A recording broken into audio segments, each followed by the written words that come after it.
Pessoa. Para muitos, o maior poeta da língua portuguesa. Nasceu no dia 13 de junho de 1888. Mais de um século depois, o gênio ainda surpreende.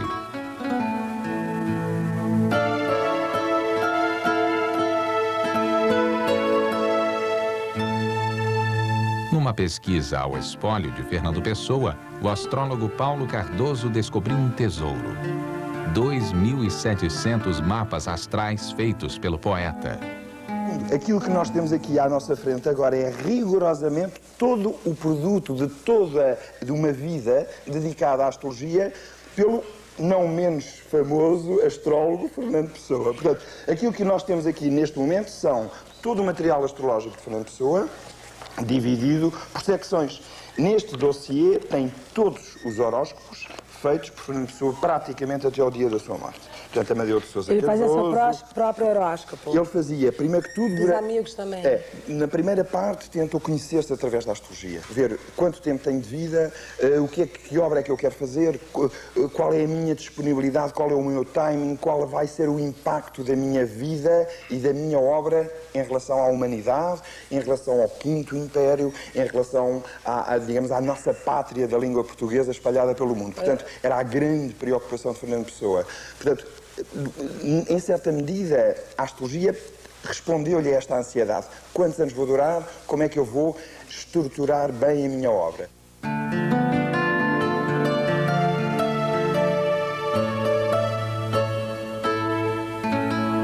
Mas ele era considerado uma pessoa mística, pelo menos.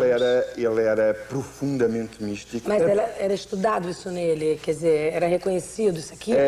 As pessoas sabiam que havia um interesse por astrologia, por alquimia, por I Ching, por cartomância, por maçonaria. Portanto, este dossiê que você neste momento tem na mão é um tratado de astrologia feito por Fernando Pessoa. Bom, Fernando Pessoa, ele tinha bastante interesse por astrologia. Ele chegou a desenvolver não só o estudo sobre o próprio horóscopo, sobre a própria carta natal dele que ele levantou, e ele chegou ao ponto de ter uma curiosidade assim mórbida, que é típica da posição do próprio mapa dele, que ele tem um ascendente escorpião, que é uma curiosidade mórbida pela morte e pelo controlar o fim da vida. Ele chegou a desenvolver um estudo sobre a data da própria morte e que parece que se realizou, quer dizer, parece que ele realmente morreu quando ele supunha astrologicamente que ele iria morrer. Além disso, ele tem um sol na casa 8, que em astrologia é uma casa ligada ao mistério, ao ocultismo, ao inconsciente, ao desconhecido. Então todo esse lado bruxo, esotérico, mágico dele também se deve a essa posição do signo solar. E mais o ascendente escorpião, que também dá um lado mais intuitivo, investigador, profundo, apaixonado, denso, indicando que ele não era, como nós todos sabemos, um poeta nada superficial ou nada, e que não tratava de assuntos ligeiros, mas de assuntos mais profundos, mais intensos, como convém um ascendente escorpião. Qual é o teu critério de ordem? É que cada um dos dossiês tem um material específico. Num dos dossiês temos todo o estudo que ele fez sobre si próprio. No outro dossiê, Fernando Pessoa. Ele próprio, como é que eu sou, quais são os meus problemas sentimentais, profissionais, financeiros, etc. A minha relação com a minha família ou com a família dele. Noutro dossiê são todos os documentos, vamos lá, guardados para o tal tratado de astrologia, porque para esse tratado de astrologia ele criou um novo heterónimo, até agora praticamente desconhecido. O seu nome é Rafael Baldaia. Portanto, havia um heterónimo astrólogo que era, no fundo, o autor de todo este material. Agora, é importante ver que se Fernando Pessoa escreveu ao longo da vida 30.000 papéis e se nós temos aqui, nesta mesa, à volta de 3.000, praticamente 10% da criação do poeta era dirigida justamente à astrologia. Isso aqui é pura matemática, né? Cálculos enormes. Cálculos que nós, hoje em dia, com o computador, levamos algumas horas ou dias a concluir. Ele fazia isto em meses, a fio de cálculos e mais cálculos, para que as coisas fossem absolutamente rigorosas.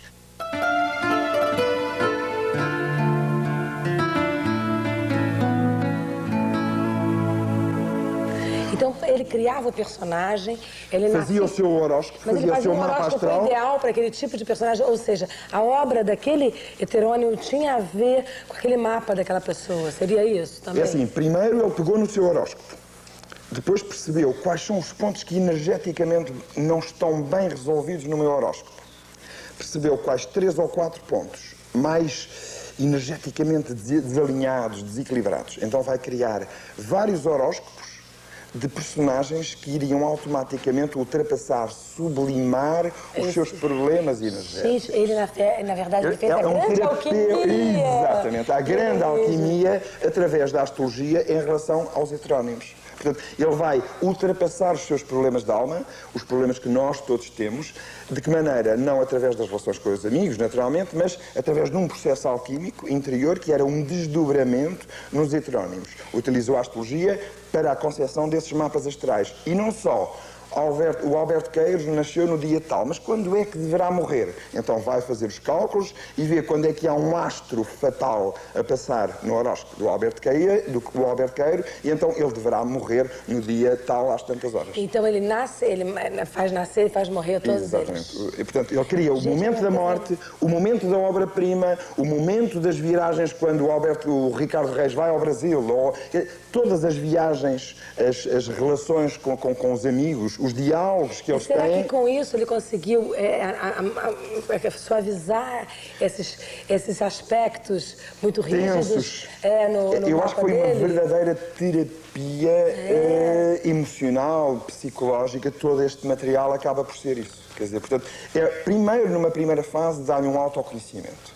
Numa segunda fase, ajuda-o a estruturar a sua obra.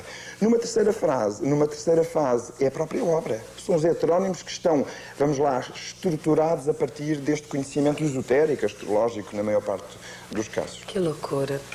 Muito louco. E é uma vida muito curta para tanta coisa. É assim, nasceu em 1988, interessou-se brutalmente por astrologia a partir de 1908, portanto com 19, 20 anos, começa o seu estudo por astrologia. Em 1916 já se pode considerar um astrólogo Mas eu tenho uma profissional. teoria que eu acho que esse tipo de pessoa que aprende numa velocidade tão grande é porque eu já sabia. Exatamente. Só está lembrando, né?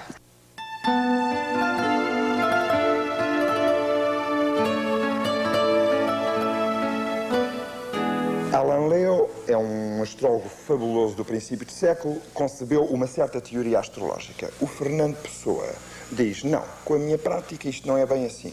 Porque o planeta X, tradicionalmente, que governa esta parte da vida afetiva, não governa coisa nenhuma. E ele próprio, sob o nome de Rafael Baldaia, vai criar novas teorias astrológicas para o mundo inteiro. Portanto, ele, Fernando Pessoa, sobre a cara, ou sob o nome de Rafael Baldaia, chega ao ponto, ele está tão seguro da astrologia que sabe, que vai ao ponto de criar novas teorias astrológicas. Portanto, são essas novas teorias astrológicas que, no fundo, foram criadas em 1920, 1925, que vão talvez revolucionar a nossa astrologia que nós estamos a praticar atualmente. E já tem muitos astrólogos procurando para ver isso? É assim. Vai começar a ter, né? Provavelmente. Sabe que os papéis, todos estes papéis estão escritos em folhas muito frágeis. Não há um acesso fácil a todo este material. Mas você já preparou esse acesso? Já está classificado, duplicado, fotocopiado, microfilmado para poder durar para muitos anos e poder ser manuseado sem problema. Olha que máximo, olha, pega aqui. Olha que máximo.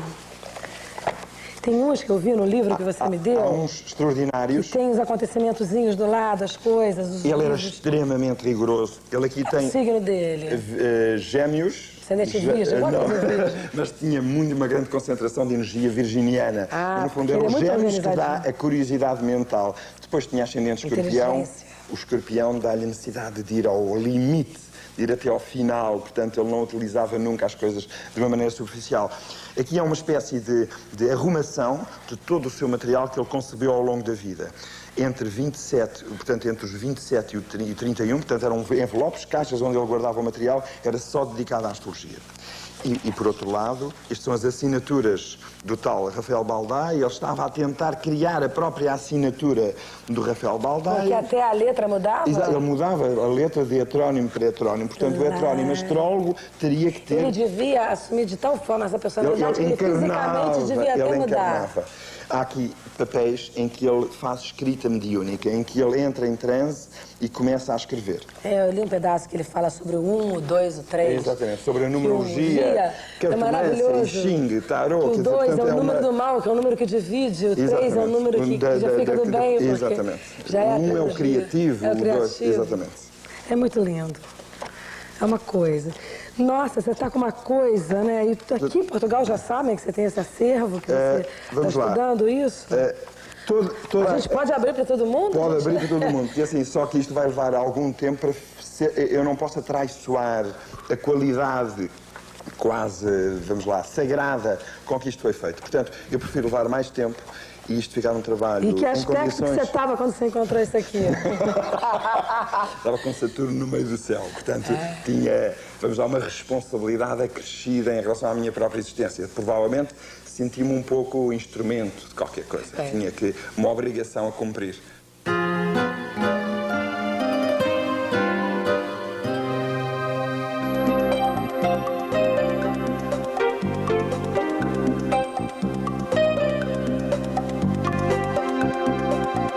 No site que está no endereço acima, você encontra a palavra GNT.